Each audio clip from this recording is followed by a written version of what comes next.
الحمد لله والصلاة والسلام على رسول الله وعلى آله وصحبه أجمعين ومن اهتدى بهديه واستنى بسنته إلى يوم الدين. حديثنا كذا اليوم عن ثلاثة أمور تلامس حياتنا ويمكننا محتاجينها في الأيام هذه كثير يعني. حديثنا اليوم عن الرزق والرزاق والأرزاق. أما الرزق هذا كل ما أتاك الله إياه فهو رزق، كل حاجة أعطاك إياها الله سبحانه وتعالى وأباحها لك فهي رزق. ولا يظن أحد أن الرزق فقط في المال، قد يكون في الصحة، قد يكون في العافية، قد يكون في الأولاد، قد يكون في فتح في الدين، في فتح في العلم. يعني أبواب الرزق كثيرة، فإذا انقفل عليك باب لا تيأس، ترى الله فتح لك أبواب كثيرة غير الباب هذا اللي انقفل عليك. أما الرزاق فالله إن الله هو الرزاق ذو قوة المتين. من العجيب إنه ما قال لك أنا بس رزاق وبس، لا، ذو قوة قوي وكمان متين مليء. أحد السلف يعني قيل له من أين تأكل؟ فقال الذي أتى بالرحى يأتي بالطحين والذي شدق الأشداق يأتي بالأرزاق. وقيل لحاتم الأصم من أين تأكل؟ قال من السماء. قال السماء تمطر عليك دنانير يتهكم فيه يعني. فقال ويحك وكأن ما له إلا السماء، له السماء والأرض، فإن لم يأتيني به من السماء أتاني به في الأرض.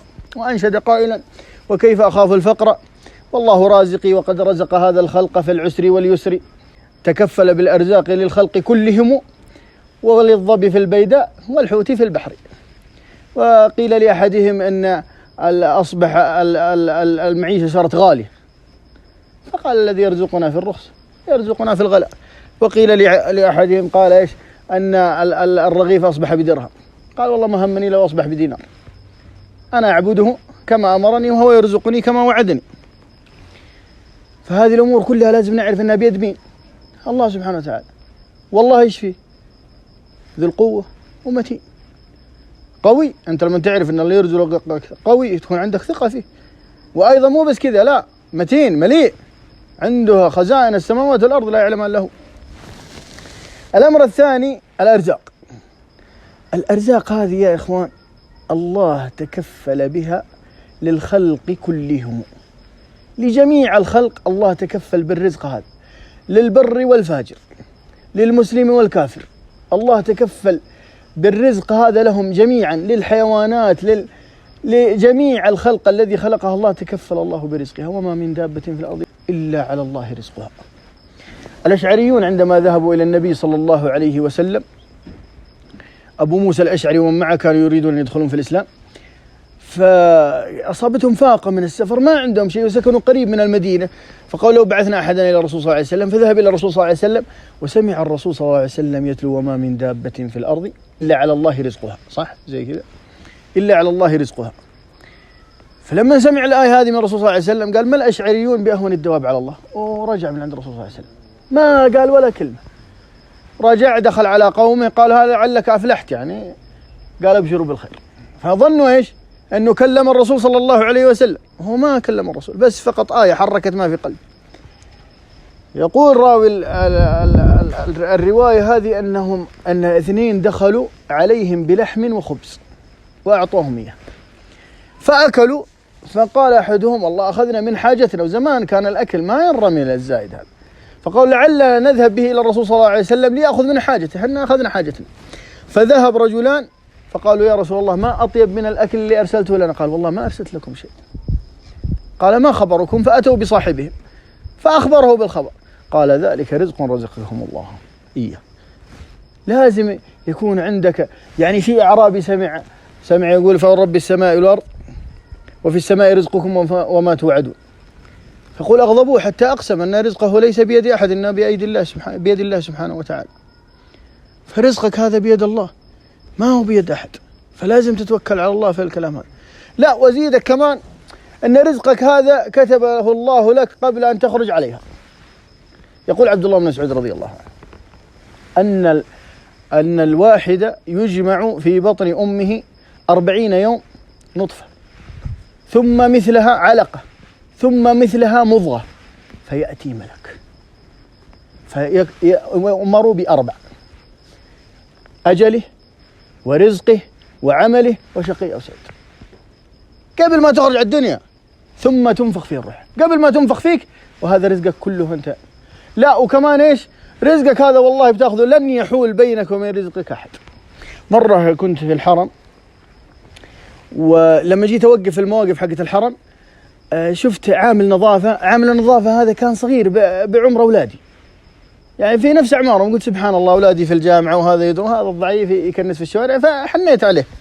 وأنا خارج من الحرم بعد ما خلصت أخذت أكل، وأخذت أكل زيادة للعامل هذا، أنا مخصصه للعامل هذا. ومع الزحمة وذا ركبت سيارة أجرة ورجعت على سيارتي وأنا تعبان. يوم نزلني قلت أقول لك خذ الأكل هذا، الأكل اللي أنا جايبه نسيت إني جايبه للعامل، قلت خذ. أعطيته إياه وركبت سيارتي. أول ما ركبت سيارتي شفت العامل تذكرت، نكد لا قبل ولا بعد، لأني أصلا أنا ما اشتريت الأكل اللي له هذا. شغلت سيارتي ومشيت، وقدامي راعي التاكسي. والله يا أخوان وقف راعي التاكسي عند العامل وناداه ورخى القزاز، أعطاه الكيس. نفس الرجال وقف وأعطاه. قلت والله رزقك تاخذ. والله جسمي في وقتها شعر بدني، عرفت ان رزقك والله بتاخذ. والرسول صلى الله عليه وسلم يقول ما حد بيخرج من الدنيا هذه لين يستوفي، ما بتخرج منها الا تستوفي منها رزقك واجرك. في حرمه كنت اعرفها، وكانت مريضه بالسرطان، ما استطاعت انها تاكل. ف يعني قعدت شهر تقريبا. بعد الشهر هذا قامت كذا وقالت للعيال، قالت ابى حليب سعوديه. قاموا يتناقزون شهر كامل ما اكلت، قاموا يتناقزون. والله اخذت حليب السعوديه، اخذت منه رشفه وخارت روحها. كان باقي لها من الدنيا الرشفه هذه بس، شهر كامل وجات اخذت الرشفه هذه وماتت. كان باقي لها الرشفه هذه. فلازم تعلم ان الارزاق هذه مقسومه، ويعني بتاخذها ولن يحول بينك وبين رزقك احد. امر ثاني في رزقك، ان رزقك هذا اللي انت بتاخذه فلا تاخذه حرام. انت بتاخذه فخذه حلال، لا تاخذه حرام. علي بن ابي طالب رضي الله عنه جاء بيدخل المسجد ومعه بغلته، فامر واحد قال اربطها، وكان ناوي انه لما يخرج يعطيه ايش؟ درهمين. فخرج بيعطيه درهمين، وجد فك اللجام وراح وذهب. فاعطى الغلام اللي كان معاه، قال روح اشتري لنا لجام، وراح اشترى اللجام، فوجد نفس اللجام باعه هذا بدرهمين فاشتراه بدرهم. فعندما جاء وأخبر علي رضي الله عنه قال إن العبد لا يستعجل برزقه فلا يصبر فيأخذ حرام. هي الدرهمين كانت له لكن أخذها حرام. وسمعت مرة من أحد الدعاة يقول إيش؟ يقول إني ركبت مع واحد كداد سيارة أجرة من مدينة إلى مدينة، فيقول وفي الطريق قعدت اسولف انا وياه، فقال والله انا اصلا اشتغل على هذه عشان اني اصرف على ايتام وكذا، ويقول انا متفق معاه ب 300 ونويت اعطيه 500. يقول خلاص انا في نيتي اعطيه 500. يقول وقف يعبي في محطة بنزين، ويقول شفته يحاسب الا معاه كاش كثير، يشتغل في الطريق فكيد فمعاه صرف كثير. يقول يوم وصلني لوجهتي، فيقول جيت طلعت ال 500 وشافها، قال والله ما عندي صرف. يقول انا شايف الصرف بس يقول انا اعطيت. يقول هي اصلا انا ناويها له، فلو انه صبر ولا صدق كان اخذها حلال. فرزقك هذا انت بتاخذه فخذه حلال، لا تاخذه حرام. لا مو طرق كثير، انت رزقك هذا ربي كاتب لك اياه، فلا تاخذه حرام وخذه حلال.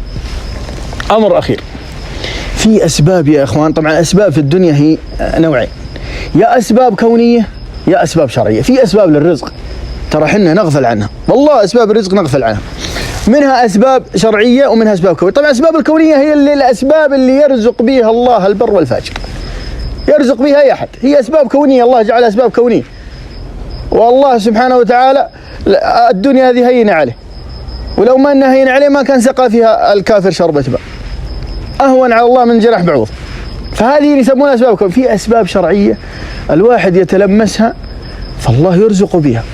اول سبب هذه من الاسباب تقوى الله سبحانه وتعالى، ومن يتق الله ايش؟ يجعل له مخرجا ويرزقه من حيث لا يحتسب. السبب الثاني ايش؟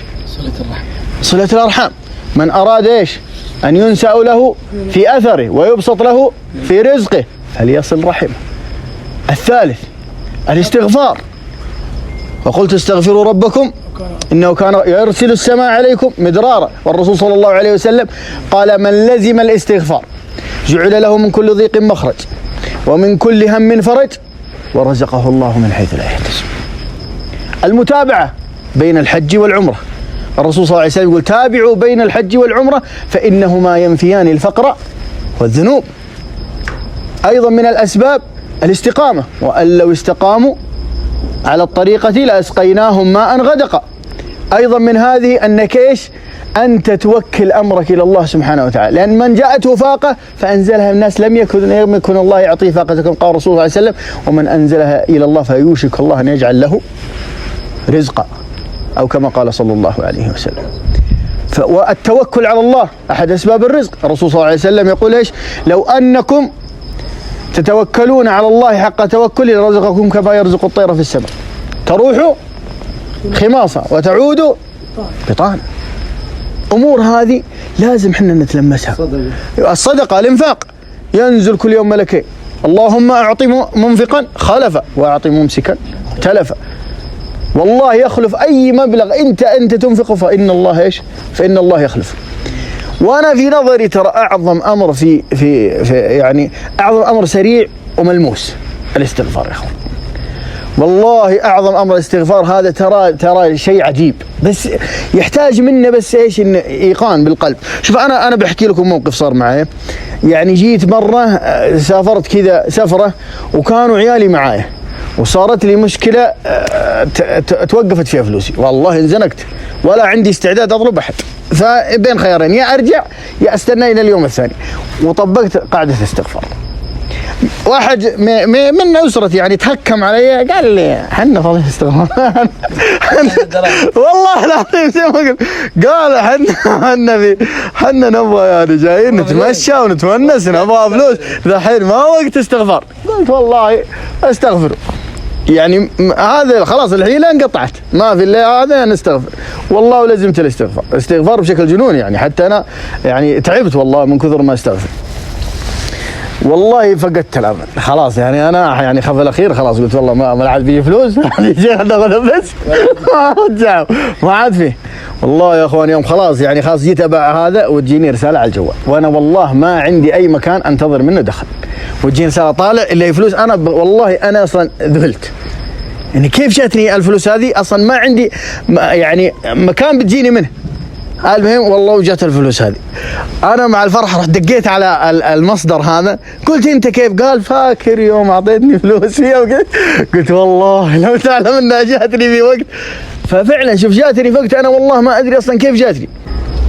فاشياء في امور يعني حتى مثلا صله الرحم، احنا كلنا نصل ارحام، لكن هل الواحد فينا استحضر حديث الرسول صلى الله عليه وسلم او استشعره؟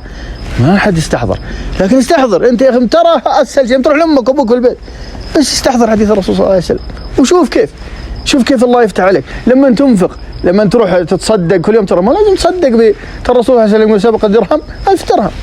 انت ممكن تملك درهمين وتصدقت بدرهم، هذا انت تبرعت بنص مالك، لكن هذاك اللي يملك 1000 درهم ما بيساوي شيء عند الدرهم. فلو انت كل يوم ريال واحد يكفي دعوة الملائكة انها تدعي لك اللهم اعطي منفقا خلفا. فهذا الامر في الارزاق والله ترى كلنا نحتاج، مو بس نحتاجه لان احنا صرنا ماديين. ترى والله ترى كل واحد فينا يراجع نفسه، ترى صار مادي والله، صار يخاف، والله صار يخاف. لو تجي الواحد تقول له بفصل من وظيفه والله يمكن قلبه يوقف. صح ولا لا؟ صح ولا لا؟ صرنا خلاص متشبثين وفضايفنا وخايفين، ما علمنا ان هذه كلها ترى اسباب. والله يا اخوان كلها اسباب. والله ان الرزق بيد الله سبحانه وتعالى، والله ثم والله ثم والله ان هذا كل اللي احنا فيه ترى بيد الله سبحانه وتعالى. ايضا من اسباب الرزق، وهذا اعظم باب من اسباب الرزق، ولئن شكرتم لازيدنكم. كل ما جاك شيء من الله اشكر الله عليه. ترى احنا مقصرين كثير في الباب هذا، وقليل من عبادي الشكور. مقصرين، كل ما جاك ترى اي مبلغ يجيك قل اللهم لك الحمد لك الشكر. تجيك راتبك قل اللهم لك الحمد لك الشكر. زي ما تخصص منه ولا تخصص انك تشتري، وهذا خصص شيء للاخره. ترى العمران اعظم عمران والله عمران الاخره، والله العظيم. زي ما انت تخصص للدنيا فخصص للاخره. خصص لك مبلغ، خصص لك حاجه، لكن اهم شيء ان رزقك هذا لا يكون همك كله في الدنيا هذه، ولا تقطع توكلك من الله. والله إن رازقك الله سبحانه وتعالى. نسأل الله العظيم رب العرش العظيم أن يرزقنا ويعطينا ويزيدنا ويجعلنا من عباده الشاكرين الصابرين. اللهم اجعل رزقنا حلالا، اللهم اكفنا بحلالك عن حرامك وبفضلك عمن سواك. اللهم يا أرحم الراحمين اجعل هذا اجتماعا مغفورا وتفرقنا من بعده معصوما، ولا تجعل معنا ولا بيننا شقيا ولا محروما. اللهم يا أرحم الراحمين لا تدع لنا ذنبا إلا غفرته، ولا هما إلا فرجته، ولا كربا إلا نفسته، ولا دينا إلا قضيته، ولا حاجة من حوائج الدنيا هي لك رضا ولنا فيها صلاح إلا يسرتها برحمتك يا أرحم الراحمين. هذا والله أعلم، وصلى الله وسلم على نبيه الأكرم.